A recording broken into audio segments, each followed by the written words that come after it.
যোগমায়া বলো। আমরা থাকবো এপারে আর তুমি থাকবে এপারে, তাহলে তোমাকে কি বলে ডাকবো? তখন তোমরা আমায় মাঝি মাঝি বলে ডাক দেবে। ও মাঝি ভাই বলে ডাকবো? হ্যাঁ, তাহলে তুমি এসে আমাদেরকে পারাপার করে দিবে। করে দেব। তাহলে থাকো, বলো। এখন আমি আসি। ঠিক আছে যোগমায়া, তুমি এখন এসো।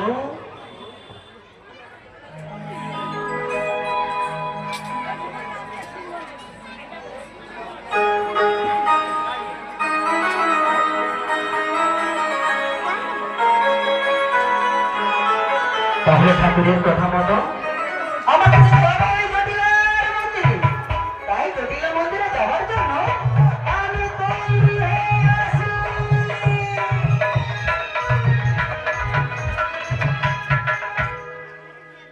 বলি তোমরা ওই জটিলা মন্দির চেনো? কোথায় বলো তো?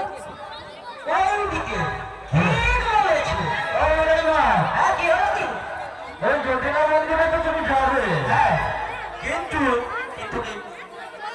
ওই জটিলা আর কুটিলা দাদা এরা কিন্তু ওই ভগবান শ্রীকৃষ্ণকে সহ্য করতে পারে না। কি বলছো? হ্যাঁ, ওরা হচ্ছে না